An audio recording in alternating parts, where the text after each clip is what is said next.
오늘 커밍순 여호와의 날에 대해서 하나님 말씀을 증거하도록 하겠습니다.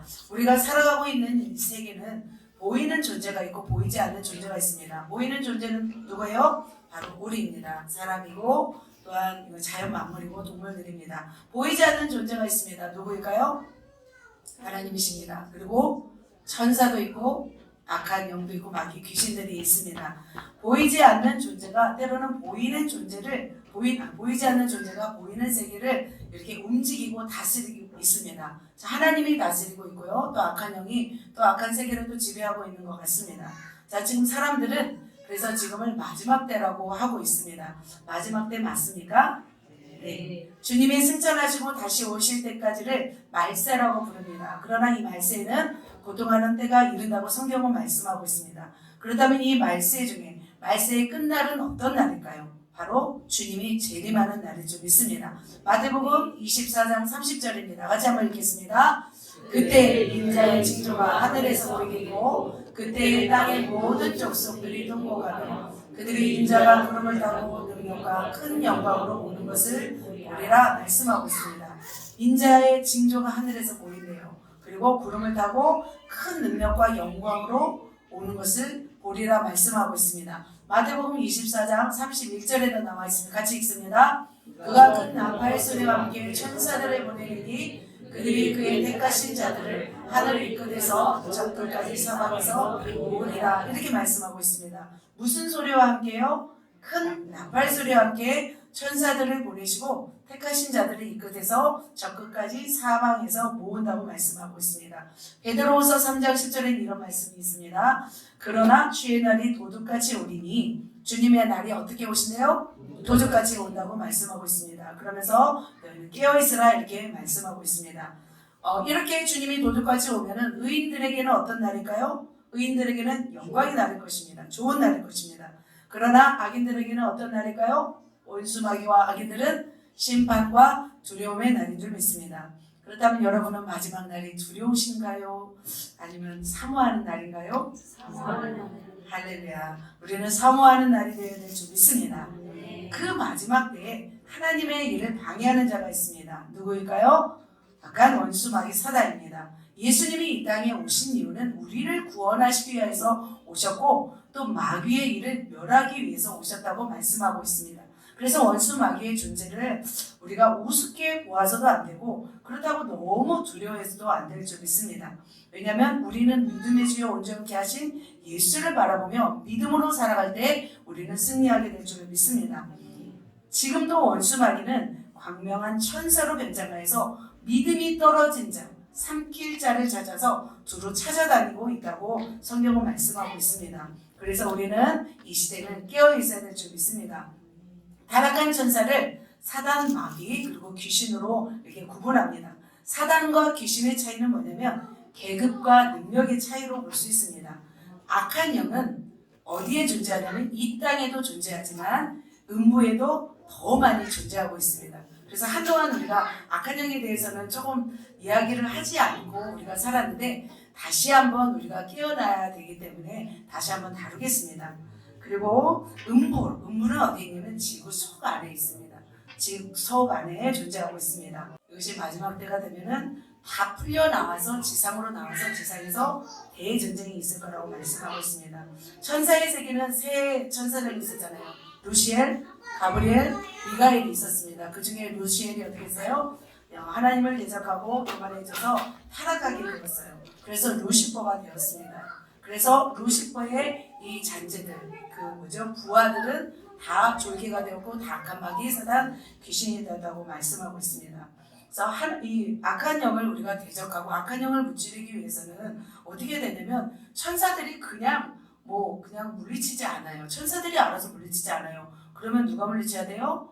우리가 물리쳐야 되는 거예요. 그런데 우리의 힘으로 될 수 있어요? 없어요? 없어요. 우리는 누구의 힘으로? 하나님을 의지함으로 하나님 예수 그리스도의 이름으로 선포할 때 이들을 물리칠 수 있습니다. 마지막 날까지 영적인 존재들은 끊임없이 우리를 넘어뜨리려고 안간힘을 쓰고 있습니다. 그러나 우리는 누구를 더 바라봐야 될까요?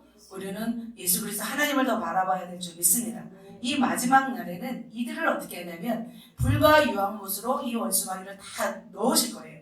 그래서 우리가 더 줄여야 할 존재는 이 악한 영도 굉장히 세잖아요. 우리가 가히 감당할 수 없잖아요. 그럼에도 불구하고 그 악한 영보다 더 강하신 우리 주 하나님을 바라볼 때 우리는 승리할 줄 믿습니다. 마지막 때 마귀와의 싸움에서 우리 하나님 나라로 회복할 남종과 여종을 주님은 지금 찾으시고 그들에게 성령을 부으시고 능력을 부으셔서 사명을 감당하기를 주님이 원하십니다.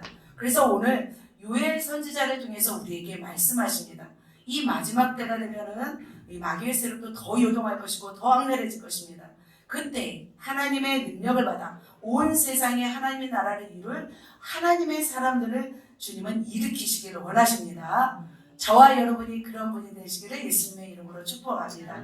자, 오늘은 이 요엘 시대 마지막 요엘 시대에 일어난 일과 또 마지막 날에 일어날 일들에 대해서 잠깐 말씀을 나누도록 하겠습니다. 요엘 시대에는 대체 어떤 일이 일어났고 마지막 날에는 대체 어떤 일이 일어날지 주님이 우리에게 말씀하십니다.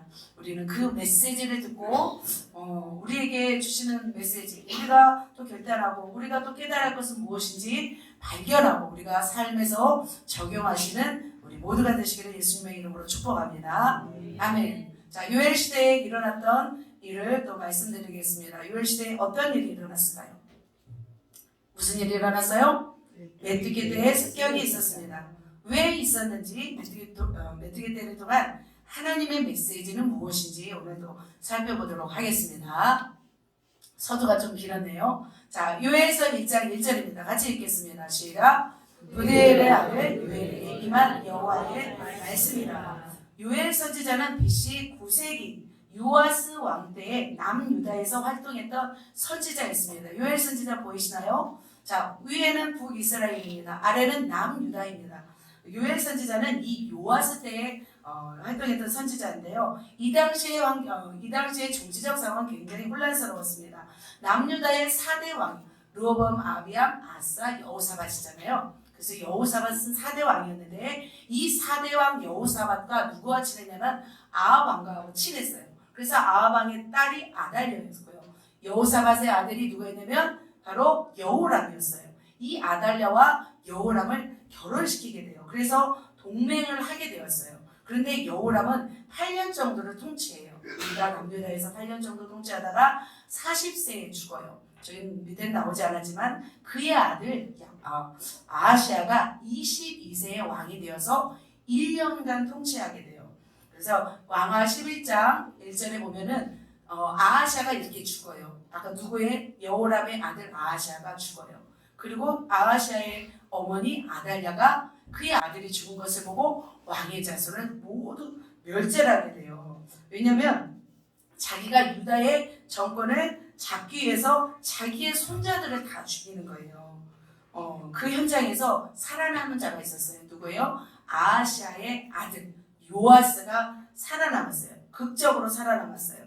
그런데 아달랴는 어떤 사람이었냐면 아달랴의 부모가 누구예요? 아합과 이세벨이잖아요. 바알과 아세라를 섬기는 사람들이었어요. 마찬가지로 아달랴도 바알과 아세라를 섬기는 사람이었어요. 그래서 유대 땅으로 내려와서 유대 땅을 전체를 뭘로 만들려고 했냐면 다 우상 숭배로 만들려고 했던 거예요. 바알과 아세라 나라로 만들려고 했던 거예요. 그런데 이제 남편이 죽었어요. 그리고 그 아들이 죽었어요. 그러자 이 아달랴는 자기 정권을 위해서 손자들을 다 죽여요. 그런데 이 아달랴 봅시다. 요아스는 이렇게 숨겼죠. 그런데 이 아달랴 정권도 7년 만에 끝나요. 이러한 혼란의 때에 7년 만에 끝나고 요아스가 7세의 왕이 된 거예요. 여호세바, 그러니까 여호야다의 아내 여호세바가 그 아하시아의 누이거든요. 고모. 그러니까 요아스의 고모가 이 아들을 숨겨서 살려줬어요. 그리고 요아스가 왕이 되었어요. 이때 시대적으로 굉장히 어두운 때였어요. 혼란스러운 이때에 무엇로 고통받고 있었냐면 바로 메뚜기 때로 고통받았습니다. 요엘서 1장 4절 같이 읽겠습니다. 시작. 시작. 파주기가 남긴 것을 메뚜기가 먹고 메뚜기가 남긴 것을 느치가 먹고 느치가 남긴 것을 파충이 먹더라. 이게 파충이래요. 메뚜기과잖아요. 우리가 메뚜기 많이 보잖아요. 그 다음에 또 왜요? 이게 메뚜기인 거예요. 이게 메뚜기. 그 다음에 이제 여러 가지 차점을 넘기는데 이게 메뚜기 떼가 이렇게 많았어요. 어떻게 또 보면은 메뚜기 떼가 이렇게 많이 이제 우리가 흔히 알고 있는 메뚜기를 그 습성에 따라 이제 다양하게 이제 표현한 거예요. 메뚜기, 느치, 황충. 그런데 이 메뚜기 떼는 대규모 집단을 이루어서 농작물을 완전히 먹어치는 거예요. 이렇게 컸어요. 우리가 보는 그런 메뚜기와 다른 거예요. 그냥 무서운 곤충이에요. 잡아먹는 메뚜기 정도가 아니었어요. 그래서 그냥 그 당시에 이 메뚜기 떼가 막 덮쳐서 농작물을 4번에 걸쳐서 다 갉아먹었으니 그 땅이 남아날까요? 안 남아날까요? 남아나지 않고 있어요. 보면은 그래서 메뚜기가 이렇게 4번에 걸쳐서 온 땅을 다 해주고 가자 밭이 황무했고 토지가 말랐고 곡식이 떨어졌어요. 새 포도주가 말랐고 기름이 다하였어요. 그러면서 어떻게 포도나무가 시들었고 무화과나무가 말랐으며 석류와 대추나무와 사과 많았네요. 그래도 대추나무, 사과나무, 밭의 모든 나무가 다 어떻게 됐어요? 시들었어요. 이러므로 사람의 즐거움이 말랐도다. 그러면 이 메뚜기는 뭐 어떤 거예요? 재앙이었던 거예요. 우리는 어떻게 할까요? 이 메뚜기 때가 오면 어떻게 할까요? 우리도 잡아먹어요. 잡아서 메뚜기 튀겨보고 굉장히 이 메뚜기 때가 오면은 굉장히 무섭고 두려운 시간이었어요. 자, 그러면 구약에 또 어떤 메뚜기 때의 재앙이 또 있어요? 또 애굽 출애굽할 때 10가지 재앙 중에서 메뚜기 재앙이 나오잖아요. 같이 한번 읽겠습니다. 시작. 메뚜기가 지면을 덮어서 사람이 땅을 볼 수 없을 것이라. 메뚜기가 내게 남은 그것 우박을 면하고 남은 것을 먹으며 너희를 위하여 들에서 자라나는 모든 나무를 먹을 것이며. 바로 애굽에 내리신 10대 재앙 가운데 하나도 메뚜기 재앙이었어요. 그 메뚜기 떼가 온 지면을 덮었대요. 이렇게 많았던 거예요. 그래서 사람이 땅을 볼 수 없을 정도로 엄청난 메뚜기 떼가 이렇게 덮였다는 거죠. 10장 15절에 보면은 또 메뚜기가 온 땅을 덮어서 땅이 어둡게 되었으며 우박을 상하지 아니한 밭의 채소와 나무를 다 먹었으므로 나무나 채소 푸른 것이 하나도 남지 않았던 거예요. 완전히 이런 메뚜기 떼의 재앙이 바로 출애굽에도 있었던 것처럼 지금 요엘 시대에 이런 메뚜기 떼의 재앙이 있었다는 거예요. 메뚜기 떼는 상상을 초월할 정도로 대규모의 저도 처음 봤어요. 이렇게 메뚜기 떼가 이런 것을 그 지역에 있는 식물들을 다 순식간에 파괴해버린대요. 그렇다면 하나님은 이 메뚜기 떼를 왜 보내셨을까요? 왜 보내셨냐는 거죠. 대부분 보통 선지자들은 미리 와서 말씀하시잖아요. 너희가 고통이 있을 것이다. 미리 말씀하시고 쳤잖아요. 요나 선지자에게도 그렇게 말씀하였는데 이 요엘 선지자에서는 그냥 하나님이 먼저 그냥 메뚜기 떼를 보내서 전국을 막 휩쓸어 버렸었어요. 이유는 뭐였냐면 그 혼란 자체였잖아요. 아까 아달랴 때문에 유다 지역이 완전히 우상 숭배가 만연했었어요. 그래서 하나님은 어떻게 하냐면 이 아달랴로 인해서 온 백성이 하나님을 버리고 우상을 섬기게 되자 하나님께서 이 재앙을 내리셨던 거예요. 이 메뚜기는 음식이 아니었어요. 그 당시에는 메뚜기도 먹었잖아요. 근데 재앙이었어요. 재앙이 바로 아달랴 때문에 그 우상 숭배 때문에 일어난 것이었습니다. 그렇다면 메뚜기들을 통한 하나님의 메시지는 무엇이었을까요? 하나님의 메시지는 무엇이었을까요? 하나님은 하나님의 사람 요엘을 통해서 메뚜기를 보낸 이유를 말씀하셨어요. 온 백성에게 그것을 알게 하셨어요. 요엘 선지자는 어떻게 했냐면 그 혼란한 정세의 재앙을 보면서 그 참혹한 일이 왜 일어나는지 알게 되었어요. 그것은 그리고 나서 그 백성들을 향한 회개가 필요한 것을 말씀하셨던 거예요. 이런 거죠. 바로 아빠한테 맞고 엄마가 위로하듯이 하는 말이었어요. 이제 아빠가 굉장히 화났다. 빨리 가서 너 빌어. 그러면 하나님 아빠가 용서해 주신다. 라는 뜻이라는 거죠. 지금 이 메뚜기 떼의 재앙은 하나님께서 그 유다 백성이 잘못했기 때문에 매로 먼저 때리신 거였어요. 그러자 요엘은 가서 이 백성에게 뭐라고요? 이제 하나님이 화났으니까 너희 잘못했다고 말해라. 빌어라. 라는 뜻이었다는 거죠. 그들은 왜 메뚜기 떼가 찾아왔는지 알 수 없었어요. 왜냐하면 영적으로 무디어졌어요. 그리고 우상 숭배가 만연했던 그 나라에서는 하나님에 대한 감각을 잃었기 때문이었어요. 말씀 읽겠습니다. 같이 읽겠습니다. 시작. 여호와의 말씀에 너희는 이제라도 금식하고 울며 애통하며 마음을 다하여 내게로 돌아오라 하셨나니 너희는 옷을 찢지 말고 마음을 찢고 너희 하나님 여호와께로 돌아올지어다. 그는 은혜로우시며 자비로우시며 노하기를 더디하시며 인애가 크시사 뜻을 돌이켜 제한을 내리지 아니하시니라. 네, 주님은 이렇게 말씀하고 있어요. 이제는 하나님께로 돌아오라 이렇게 말씀하고 있었어요. 그런데 그들이 돌아왔을까요? 빨리 돌아왔을까요? 이스라엘 백성이 어떻게 하세요? 저 요아스 왕 다음에 이제는 아마샤, 그 다음에 우시야, 요담, 아하스, 히스기야예요. 히스기까지 또 4대에 걸쳐서 왕들이 그렇게 뭐 탁월한 하나님을 경배하는 그런 왕들이 아니었어요. 그러면 왕이 그러면 백성은 당연히 하나님을 멀리하는 거죠. 그렇게 요아스가 왕이 된 것은 누구 때문이에요? 여호야다가 제사장 그 여호세바 고모가 숨겨서 그 요아스 왕이 되었는데 이제 여호야다가 죽었어요. 근데 그 아들이 이제 책망을 해요. 스가랴가 요아스 왕에게 뭐라고 하냐면 다시 하나님께로 돌아가고 우상 숭배를 책망하자 이 그 여호야다의 아들을 돌로 쳐 죽여요. 성전 안에서. 그러니까 참 악한 시대고 악한 왕이었고 그 당시는 멸망받고 하나님 앞에 혼날 수밖에 없는 상황이었단 말이에요. 이렇게 하나님께서 메뚜기 재앙을 통해서 백성들에게 말하여도 백성이 듣지 않고 왕이 듣지 않으니 하나님이 어떠셨을까요? 하나님의 마음은 굉장히 하나님의 마음은 슬펐고 또 요엘 선지자는 그래서 그 백성들에게 회개하기를 독촉하였지만 백성들이 듣지 않았습니다. 그렇다면 이 메뚜기 재앙이 우리 시대에 과연 우리에게 주시는 메시지는 그럼 무엇일까요? 유해 시대에만 주시는 메시지라고 생각할까요? 저는 그렇지 않다고 생각합니다. 하나님은 우리나라에 굉장한 많은 하늘의 복과 신령한 복과 경제적인 부유를 주셨습니다. 가장 강력한 경제력을 가진 나라 12개국 안에 우리나라가 들었더라고요. 그러니까 GDP가 1조 8천억 달러 20세기 후반에 한국에서 기적이 일어난 거예요. 그렇게 축복받은 나라가 바로 우리나라인 거예요. 이 나라가 그런데 어떻게 되고 있어요? 하나님에 대한 간절함이 줄었습니다. 기도가 줄었습니다. 지금 신학생들이 줄어들었어요. 모든 신학교 우리 아들도 이제 신학교 들어가야 되는데 미달인 거예요. 미달. 공부 안 하면 안 된다 하더라 그래도. 네. 이렇게 신학생들이 줄었습니다. 그리고 세상 문화에 젖어서 웰빙, 자기 만족을 위해 성공만을 위해서 살아가는 이 분위기가 형성되었습니다. 하나님을 찾는 신앙이 줄어들고 있을 무렵에 우리에게도 메뚜기 때가 온 것이에요. 모르셨어요? 메뚜기 때? 무슨 메뚜기 때냐고 말하시겠지만 바로 뭐냐면 코비드-19 코로나가 왔습니다.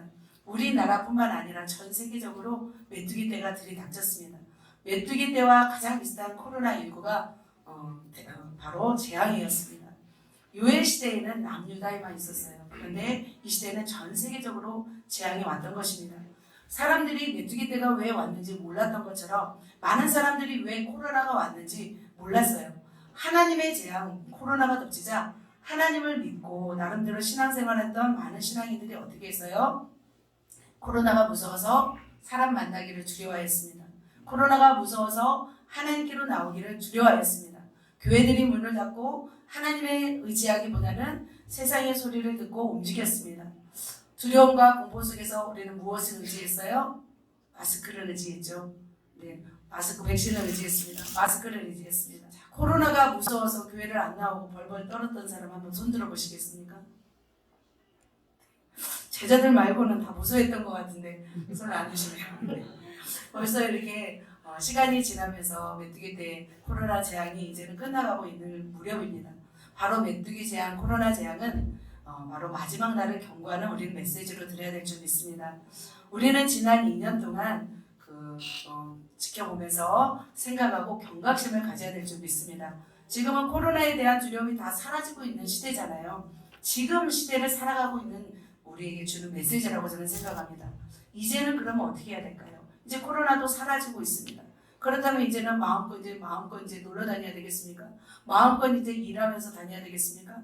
어떻게 해야 될까요? 우리는 주신 말씀 어떻게 바로 여호와께로 돌아가야 되는 줄 믿습니다. 회개하는 척하면 안 됩니다. 믿음 좋은 척하면 하는 것도 이제는 하나님이 안 받으십니다. 마음을 찢고 진심으로 하나님께 나아가는 하나님의 사람이 되어야 될 줄 믿습니다.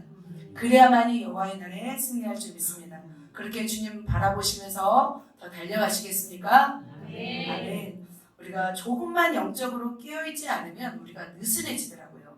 그래서 우리는 먹고 사는 문제가 아니라 더 이제는 하나님께로 나아가는 하나님의 사람들이 되어야 될 줄 믿습니다.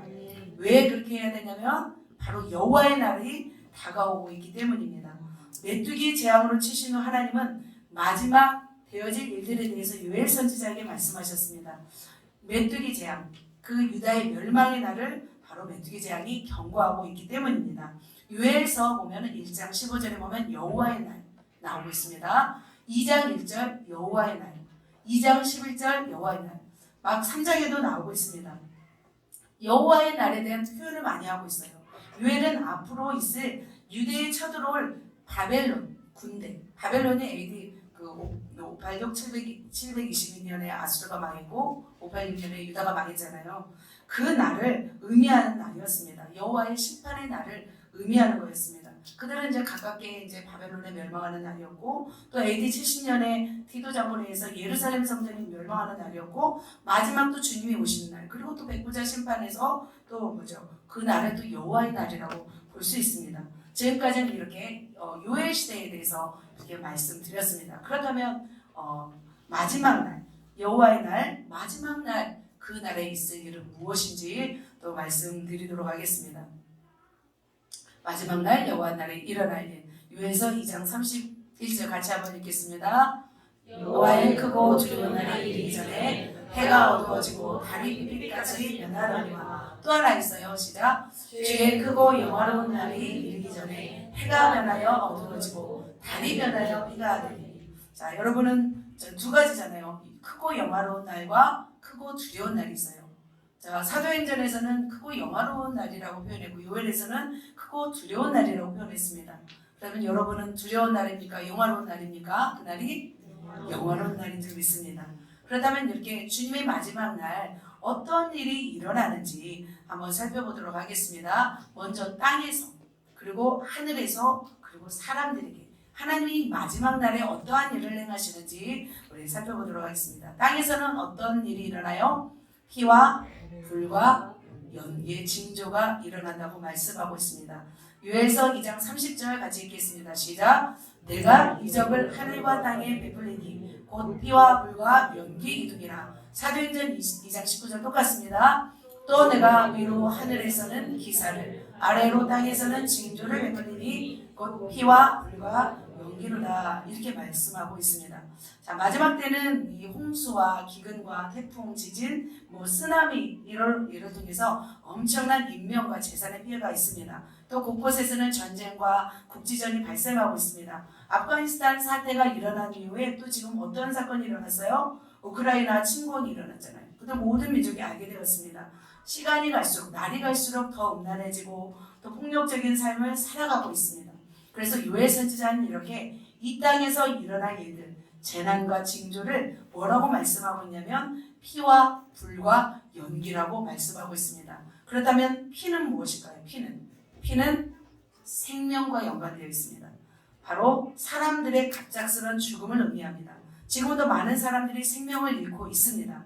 코로나로, 백신으로, 또 많은 것으로, 전쟁으로, 전염병으로 죽어가고 있습니다. 그래서 마태복음에서는 이런 말씀이 있죠. 마태복음에서는 환란이, 같이 읽겠습니다. 그때 사람들이 너희를 환란에 넘겨주겠으며 너희를 죽이니 너희가 내 이름 때문에 모든 민족에게 미움을 받으리라. 이렇게 말씀하고 있어요.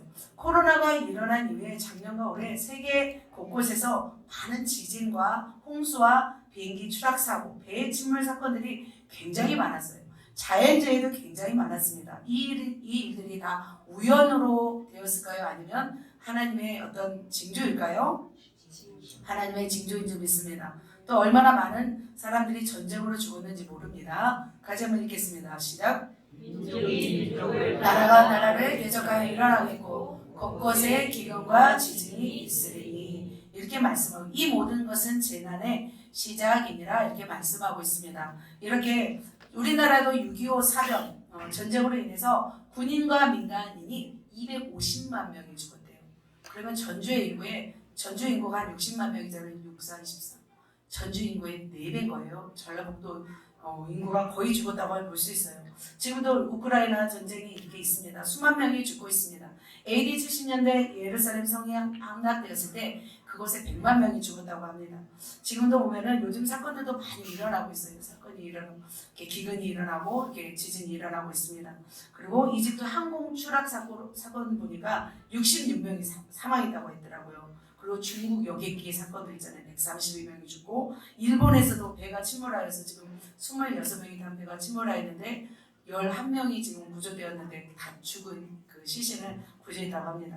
이렇게 갑자기 죽어가는 일들을 보면은 마지막 때가 되었다는 거죠. 이보다 이제 더 심한 일들이 일어난다고 주님은 말씀하고 있습니다. 이것이 바로 마지막 때의 징조인 것입니다. 마지막 날에 이 땅에서 일어날 일들입니다. 그래서 우리는 두려워하지 마세요. 두려워하지 마시고 우리는 일어나겠다 그러면 이게 마지막 때구나 그걸 알면 됩니다. 창세기 19장 20절 이거 뭐냐면 불과 연기 기둥. 아까 피와 불과 연기 기둥이잖아요. 그러면 두 번째는 뭐냐면 불과 연기 기둥입니다. 같이 한번 읽겠습니다. 여호와께서 하늘 곧 하늘로부터 유황과 불을 소돔과 고모라에 이같이 이르사 하나님의 심판의 도구로 쓰이는 것이 바로 불이었어요. 그리고 불과 유황불이었어요. 소돔과 고모라 성을 심판하는 것이 바로 뭐였냐면 불과 유황불이었습니다. 폼페이 도시를 완전히 멸망시킨 것이 무엇이었어요? 화산 폭발 불이었습니다. 노아 홍수 이후로 하나님은 물로 심판하지 않겠다고 하셨어요. 그럼 뭘로 심판하세요? 이제는 불로 심판하십니다. 불이 무서우세요? 물이 무서우세요? 둘 다 무서워요. 물도 너무 막 무섭더라고요. 바다에 거친 바다에 있었기 때문에. 자, 터키에서도 유럽에서도 화산 폭발 또 산불이 났습니다. 호주와 미국에서도 산불이 나서 꺼지지 않았습니다. 이렇게 불로 심판합니다. 불이 굉장히 무섭죠. 불은 무섭습니다. 그러면 연기 기둥은 뭐예요? 바로 보면 소돔과 고모라의 그 온 지역을 향하여 눈을 들어 연기가 옴기가마의 연기같이 씻음을 보았더라. 바로 불이 탄 자리에 나오는 것이 연기 기둥인 거예요. 그래서 이런 일들이 많이 일어나는 걸 보면 지금이 마지막 때라는 것을 볼 수 있습니다. 베드로후서 3장 12절입니다. 같이 읽겠습니다. 시작. 하나님의 날이 임하기를 바라보고 간절히 사모하라. 그날의 하늘이 불에 타서 풀어지고 물질이 뜨거운 물에 녹아지려니와. 그렇게 자, 불은 너무나 무섭고 두려운 하나님의 심판의 도구로 사용하고 있습니다. 불은 소멸하는 것입니다. 지옥의 불은 어때요? 꺼지나요?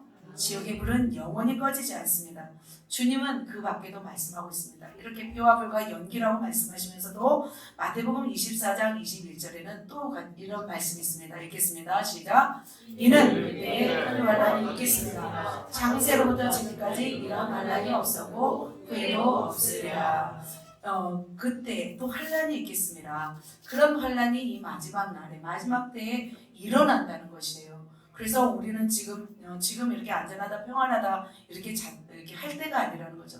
자다가 깰 때라는 것입니다. 자, 마지막 날에 일어날 일 지금 땅에서의 일을 보았습니다. 그죠? 피와 불과 연기 땅에서의 일을 보았습니다. 두 번째는 어디에서 일이 일어날까요? 하늘에서입니다. 하늘에서는 어떤 일이에요? 기사이고 해와 달이 변합니다.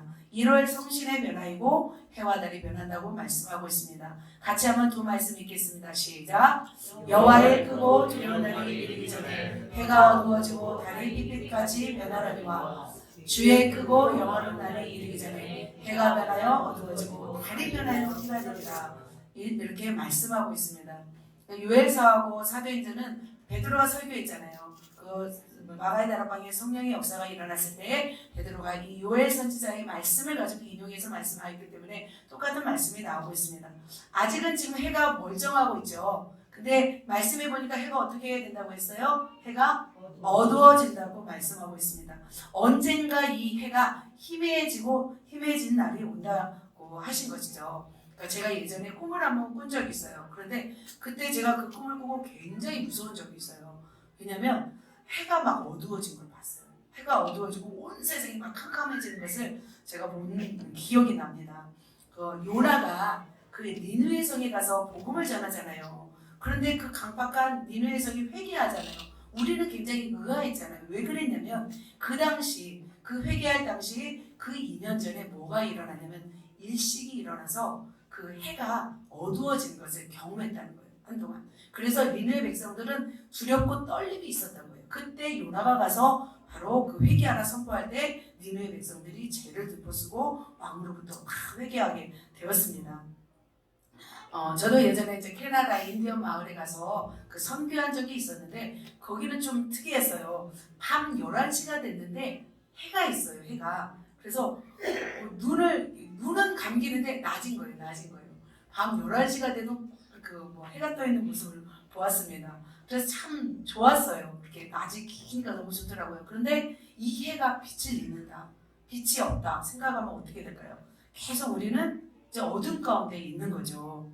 그래서 해가 어두워지는 것도 이렇게 무섭잖아요. 그런데 저는 달이 빛으로 변하는 게 더 무서워요. 한번 볼까요? 이거 해가 일식이죠. 달이 빛으로 변하는 거예요. 무서울 것 같아요. 이런 현상이 일어나면 마지막 내가 이럴 줄 알아야 된대요. 그러니까 2021년 5월 20일 국립과학과학관은 뭘 관찰했냐면 달이 지구와 가장 가까울 때 보름달이 슈퍼문이래요. 근데 그 달이 지구 그림자 속으로 완전히 들어가면 개기월식이 일어나서 슈퍼 블러드 문이라고 한대요. 보면 이렇게 빛빛으로 변했다는 거죠. 달이 지구와 가까운 지점에서 지구의 그림자 속으로 들어가면 빛빛으로 변하는 이런 달이 된다는 거예요. 굉장히 두렵잖아요. 근데 이게 이제 모든 사람에게 보인다는 거죠. 그러면 때가 되었다는 것을 우리가 알면 될 줄 믿습니다. 또 이렇게 해와 달이 변하죠. 그런데 이제는 또 뭐가 변하냐면 별들이 변해요. 같이 한번 말씀 읽겠습니다. 마태복음에 있습니다. 같이 읽겠습니다. 시작. 그날 한낮에 즉시 해가 어두워지며 달이 빛을 내지 아니하며 별들이 하늘에서 떨어지며 하늘의 권능들이 흔들리리라 이렇게 말씀하고 있습니다. 해와 달뿐만 아니라 이제는 별들이 하늘에서 떨어진대요. 하늘의 권능들이 흔들린대요. 그래서 다른 행성들이 딱 서로 부딪히기도 하고 이제는 엄청난 재앙인 거예요. 원래는 딱 무중력 상태에서 각자의 궤도를 따라서 지금 공전과 자전을 하고 있는데 이렇게 오차 없이 운행하고 있잖아요. 지구가. 그런데 어떻게 되냐면 이 별들이 흔들려 버려요. 그럼 어떻게 돼요? 서로 부딪혀요. 부딪혀서 지구와도 충돌될 수 있고 서로 별들끼리 충돌되고 있다는 거죠. 이러면 어떻게 돼요? 혼돈 그 자체인 거죠. 그러면 우리는 너무 무서울까요? 두렵겠죠. 하지만 너무 두려워할 필요는 없는 것 같습니다. 이렇게 하나님께서는 땅의 징조, 하늘의 기사, 그렇다면 이 땅에 살고 있는 사람들에게 하나님은 역사하십니다. 어떤 역사를 이루실까요? 바로 하나님은 이런 역사를 이루십니다. 같이 읽겠습니다. 사람들에게 성령을 부어주십니다. 만민에게 성령을 부어주신 일을 합니다. 사도행전 2장 17절입니다. 사도행전 2장 17절에 말세에 내가 나의 영을 모든 육체에게 부어주리니 모든 육체, 모든 만민, 남종과 여종에게 부어주리니 말씀하고 있습니다. 그렇다면 이렇게 부어주면 어떤 일이 일어나는지 보도록 하겠습니다. 첫 번째로는 바로 부어지면 어떤 역사가 일어나요? 첫 번째, 예언하는 역사가 일어날 줄 믿습니다. 밑에 한번 읽겠습니다. 시작. 그 후에 내가 내 영을 만민에게 부어주리니 너희 자녀들이 장래일을 말할 것이며 바로 예언에 대해서 주님은 말씀하고 있습니다. 고린도전서 14장 14절에도 나와 있고요. 예언하는 자 고린도전서 12장 2절에도 나와 있습니다. 이렇게 예언하는 어떤 사람에게 예언함을 주신다고 말씀하고 있습니다. 예언은 뭐냐면 장래일을 말하는 것입니다. 성경에도 보면은 많은 분들이 예언하고 있는 것을 볼 수 있습니다. 앞으로 일어날 일들에 대해서 먼 미래에 대해서 하나님이 하실 일들을 하나님의 사람들의 입을 통해서 말씀하시는 것입니다. 가장 큰 예언이 이루어졌죠. 그게 바로 뭐였어요? 바로 이사야 53장에 나오는 바로 예수 그리스도가 이 땅에 오신 것, 바로 예수 그리스도에 대한 예언이 성취되었던 것을 볼 수 있습니다. 구약에서도 보면은 어떤 예언자가 나올까요? 바로 구약에서 보면은 430년 동안 애굽에서 종살이하다가 너희가 나온다고 하잖아요. 아브라함에게도 예언했습니다. 그리고 예레미야를 통해서 또 포로로 잡혀가서 70년 동안 있다가 돌아올 것을 또 예언하기도 하였습니다. 이렇게 수많은 성경에는 예언에 대해서 말씀하고 있습니다. 그런데 주로 예언하시는 분들이 사역하고 있는 시대 때는 굉장히 우상 숭배했던 시대였어요. 하나님으로부터 멀어지고 있던 시대에 주님은 예언자들을 통해서 돌아오란 말씀을 주셔서 그들에게 하나님의 말씀을 전했습니다. 아합과 이세벨 당시에는 누가 어떤 선지자가 예언했죠? 아합과 이세벨 당시 때는 엘리야와 엘리사도 같이 있었죠. 그래서 그들에게 말씀했습니다. 그런데 어떤 사람들은 이 좋은 예언을 듣기만을 원했잖아요. 그런데 좋지 않은 예언도 하는 사람을 볼 수가 있습니다. 보면은 주로 이제 여호사밧 왕이 그 길앗 나못에서 싸울 때 누가 아합과 그 여호사밧이 길앗 나못에서 가서 싸울 때 모든 선지자는 가서 싸우면 이긴다고 했어요. 그런데 한 사람 누구에서 미가야 선지자는 싸움에서 죽게 될 거라고 예언했던 것을 볼 수 있습니다. 그리고 보면은 처녀로 예언하는 사람이 있었어요. 같이 한번 읽어볼까요? 시작. 이튿날 떠나 가이사랴에 이르러 7 집사 중 하나인 전도자 빌립의 집에 들어가서 머무르니라. 그에게 딸 넷이 있으니 처녀로 예언하는 자라. 네, 처녀로 예언하는 자. 빌립 집사 아시죠? 사도행전에 보면은 7 집사 중에 한 사람인데 그 집사의 딸들이 예언하는 사람이었어요. 그래서 사도 바울 보고 예루살렘으로 들어가지 말라고 막 말하잖아요. 그럼에도 불구하고 사도 바울은 가겠다고 이렇게 고백하고 나오는 것을 볼 수 있습니다. 이처럼 성령님이 임하시면 예언하게 됩니다. 예언하시는 분이 있으십니까? 이제는 더 자녀들은 예언할 것이고 많은 예언들이 있을 것입니다. 두 번째로는 바로 성령이 부어지면 어떤 역사가 일어나요? 두 번째로는 환상을 봅니다. 요엘서 2장 29절에 있습니다. 시작. 너희 젊은이는 이상을 볼 것이요. 이상을 본다고 말씀하고 있습니다. 비몽 사몽간에 보여진 어떤 환상, 이상을 본다고 말씀하고 있습니다. 가장 대표적인 사람이 누구였어요? 바로 베드로가 환상을 보잖아요. 어떤 환상을 봐요? 한 그릇이 내려와서 보자기 같은 곳에 쌓여 있는데 동물들이 있었잖아요. 베드로 환상. 사도행전 10장 11절에 나오고 있습니다. 이렇게 그런데 잡아먹으라 하잖아요. 그리고 나서 바로 고넬료 집에 가서 고넬료에게 안수하는 것을 볼 수 있습니다. 사도행전 16장 9절에 보면 또 어떠한 환상이냐면 마게도냐 환상이 나옵니다. 마게도냐, 그러니까 사도 바울은 아시아로 가려고 했어요. 아시아로 가서 복음을 전하려고 했는데 마게도냐 사람 하나가 와서 이리로 오라. 그 환상을 보고 바로 사도 바울은 마게도냐로 건너가서 데살로니가 전후서 쭉 나오잖아요. 고린도 전후서까지 쭉 쓰는 것을 보시면 그런 지역에 가서 말씀을 전한 것을 볼 수 있습니다. 또 이렇게 바울에게 보였습니다. 그리고 다니엘에게 또 보였습니다. 같이 한번 읽겠습니다. 시작. 다니엘이 진술하여 이르되 내가 밤에 환상을 보았는데 하늘이 네 바람이 큰 바다로 몰려 물더니 큰 짐승 넷이 바다에서 나왔는데 그 모양이 각각 다르더라. 예, 다니엘도 이런 환상을 보았습니다. 그 사자, 곰, 표범, 무섭고 막 놀라운 매우 강한 쇠로 된 이빨이 있는 이런 짐승을 보았습니다. 이게 바로 뭐냐면 네 짐승, 세상에 일어날 네 왕에 대해서 이렇게 환상을 미리 보여주시고 또 말씀하신 것을 볼 수 있습니다. 그 밖에도 에스겔도 환상을 보았고요. 요한계시록 사도 요한도 환상을 보았던 것 같습니다. 그러니까 환상은 뭐냐면 하늘의 영적 세계를 경험하는 신비한 체험이에요. 그래서 환상이 열리더라도 우리가 두려워하지 마시고 그리고 이상하게 여기지 마셨으면 좋겠습니다. 다 이런 일들이 누가 하시는 일이에요? 바로 하나님이 하시는 일인 줄 믿습니다. 그럼 마지막으로 성령의 역사하심 또 마지막으로 어떻게 돼요? 요엘서 2장 29절 너희 늙은이는 꿈을 꾸며 성령이 부어지면 꿈을 꿉니다. 하나님의 사람, 꿈의 사람 누구예요? 요셉이죠. 요셉은 어릴 적에 해와 달과 별들이 자기의 절하는 꿈을 꾸었습니다. 그리고 그 꿈을 형들에게 얘기하자 어떻게 되었어요? 미움을 사게 되어서 결국 애굽으로 팔게 되었던 것을 볼 수 있습니다. 그 종살이하면서 억울하게 또 감옥에 갇힐 때 누구의 꿈을 꾸어요? 누구의 꿈을 해몽해줘요? 술 맡은 관원과 또 떡 굽는 관원의 꿈을 해석해주고 또 바로왕의 꿈을 해석해 주어서 바로 국무총리까지 되는 것을 볼 수 있습니다.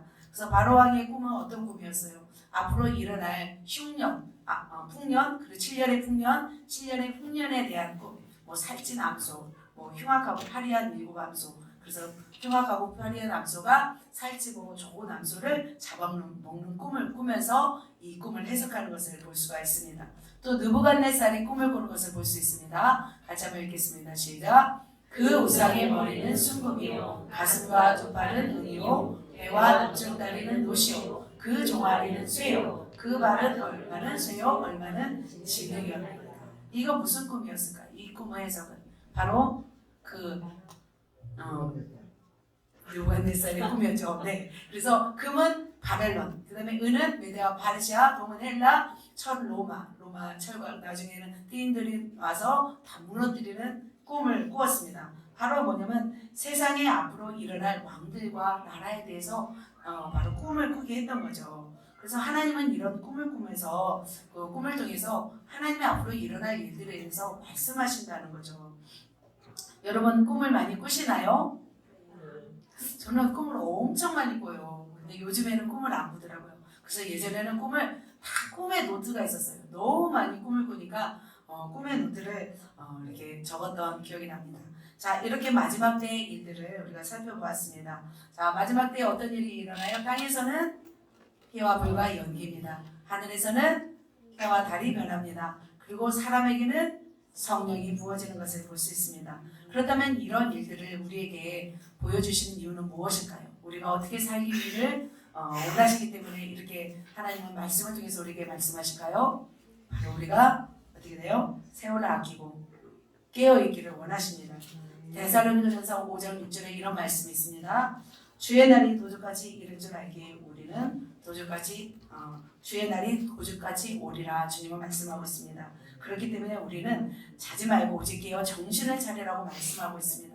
베드로전서 4장 7절에 이런 말씀이 있습니다. 만물의 마지막이 가까웠으니 너희는 정신을 차리고 근신하며 깨어 기도하라 말씀하고 있습니다.